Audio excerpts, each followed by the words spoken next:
174 days ago, our team was sworn in. We were hungry to deliver on the platform that New Zealanders voted for. And that was quite simply rebuilding our economy so we can ease the cost of living, restoring law and order so we can keep Kiwis safe, and importantly, delivering better public services like health and education. As you can see, we have moved incredibly fast on the things that we promised to do, and we've moved at tremendous pace, I think. And it's so easy to forget, actually, what we achieved not that long ago, just in last October at the election. Every single day, we need to remember who put us here and what they now expect us to deliver for them. And we need to deliver it. And that means an economy that families who aren't just treading water, but they're actually able to get ahead. It means a safer community without the fear of gangs and crime, and a justice system that prioritises the rights of victims over the rights of criminals and offenders. And it means a health system where you can get the care that you need when you need it, and an education system where kids show up to school and they actually succeed and are set up for success. Now, most weeks in Parliament, some of you the 2 or 3 of you that actually watch Parliament TV, will see that the opposition has a chance to ask me questions in Parliament about what our government's doing. And to be honest, I've said this several times, it's a bit perverse, really, because it's a bit like an arsonist sort of returning to the scene of a fire that they started and then criticising the fire brigade for the means by which it's actually extinguishing the fire. It's a surreal experience to go through, I've got to be honest with you. But when they ask me if I stand by this government's statements and actions, which is the standard sort of question, I make sure that I'm very proud to point out the things that we are doing in our government to deliver for New Zealanders. And over our first 174 days, that's how long we've been in power, not that long, we have moved, I think, incredibly fast, and we have done a lot already. We know there's a lot more to do, but we've done a lot to rebuild our economy.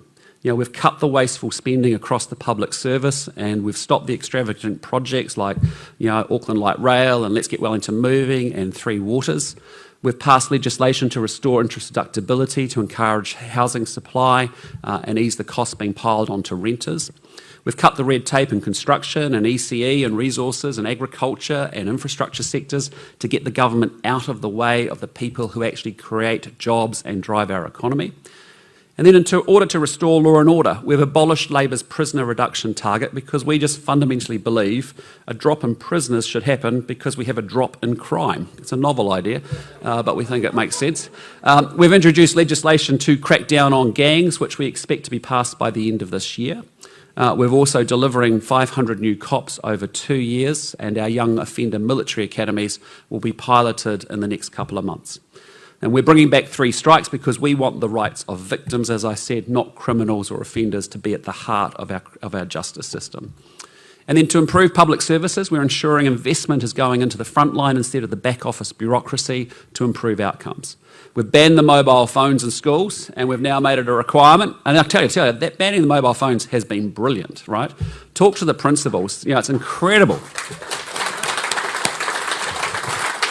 Simple, common sense, practical idea from the National Party and from our coalition government, but lo and behold, it turns out kids are actually talking to each other. It's a novel idea, actually building physical interaction with each other. It's incredible. The noise level in the playground's gone up, and there's a lot less cyberbullying as a consequence of the kids getting off the phones as well. But we've also made it mandatory to put an hour of maths, an hour of reading, an hour of writing into the school curriculum from the beginning of the school year, and that's already going to start to pay dividends. From term 1 next year, we are mandating structured literacy for every school, one way, same way, every way, across the country, so that we teach our kids to read. Yep. And in health, we've already set some pretty aspirational targets for shorter emergency department and surgery wait times, and we've progressed our plan to keep working on building better cancer care, including extending free breast cancer screening for women up to the age of 74. Now, I've got to tell you, none of those things would have happened without National forming a government 174 days ago. But I've got to tell you, there is so much more for us to do because, and I want you to know as National Party members, that National's values and priorities are going to be the very beating heart of the work that our coalition government has ahead of us in the coming months and years. When you think about our budget, when you strip it back from all the announcements that you'll see and hear on May 30, we've got 3 big priorities in this budget. We're going to drive investment into the public services that matter the most to you. So you are going to see an increase in spending in things like health and education and law and order and disability services, right? We are going to make sure we give hard-working, low and middle income New Zealanders tax relief. We're going to increase the take-home pay and income of New Zealanders over the age, 83% of New Zealanders over the age of 15. Over 90% of households in New Zealand will actually have some benefit out of the tax relief program that we're going to produce. And we're going to deliver enduring, ongoing savings and stop the wasteful spending that's been going on so that we can take that money from the back office and the bureaucracy and make sure it works harder for us all on the front line to deliver better frontline services, and also so that we can get our financial books in order over time and back to balance. Now, National has been incredibly consistent and steadfast in its support for tax relief, as I said, for low and middle income working New Zealanders. And I look forward to Kiwis getting that tax relief.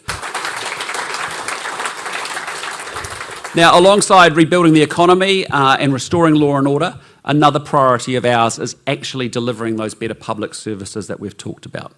And the previous government's approach of fire hosing money around and hoping that the best for the best has not actually worked. And just think about it, government spending went up over 80% under Labor, and outcomes only got worse. The proportion of patients waiting longer than 6 hours in emergency departments quadrupled. Those waiting more than 4 months for elective treatments went from 5% to almost 40% of New Zealanders waiting more than 4 months to get those first surgeries. Violent crime has increased by a third, and there are 70,000 more people on job seeker unemployment benefit that I'm sure Lou spoke to yesterday.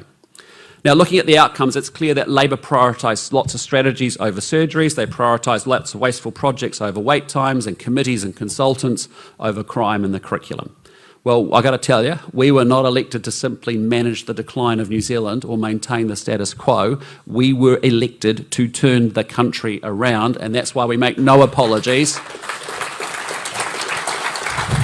That's why we make no apologies for setting some pretty big, ambitious and aspirational targets for the outcomes that New Zealanders expect us now to put in place and to deliver for them.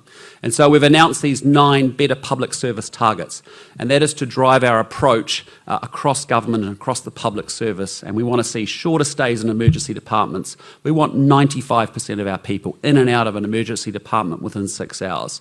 We want shorter wait times for elective surgeries.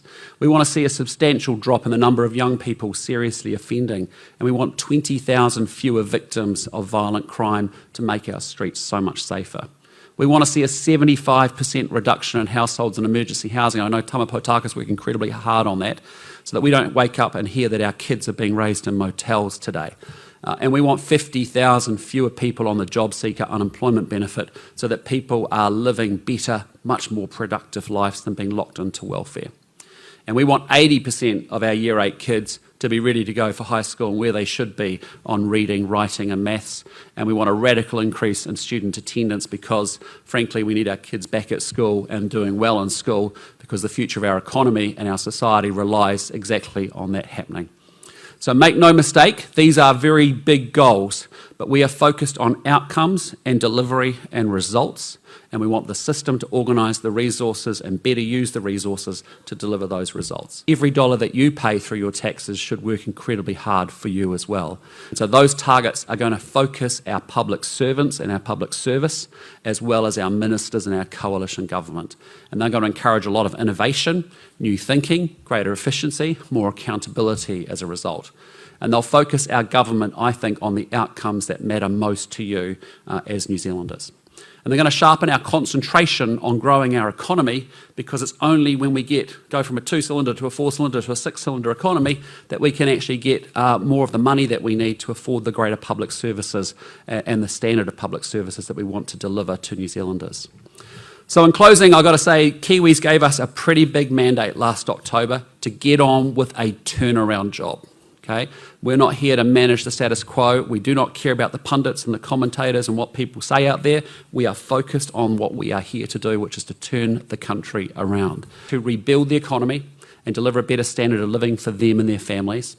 They told us they needed us to reverse that soft on crime approach that's seen our communities become less safe, and they told us that they wanted much better results for our young people and those dealing with our healthcare system, and we listened to that. And so you've heard today just very much a few of the components of the strong progress I think we've already made in that 174 days to deliver on that platform that National took to the election. I've got to tell you, it's only just the beginning. We are moving at pace and we will continue to do so quarter by quarter, year by year, to get us out of where we are to a much better place. New Zealand has a fantastic future ahead of it. We have an incredible country. We are situated bang smack in the middle of the Indo-Pacific region, the fastest growing part of the world with massive demand for our products and services from rapidly rising middle classes. We have abundant natural resources. We have a strong liberal democracy built on strong social institutions. We are now a modern multicultural country built on strong bicultural foundations. And we have the smartest people in the world. So there should be no excuses for why we can't build out on the 200th anniversary of the Treaty of Waitangi, the best advanced small country on earth, period. And that's what we're signed up for doing.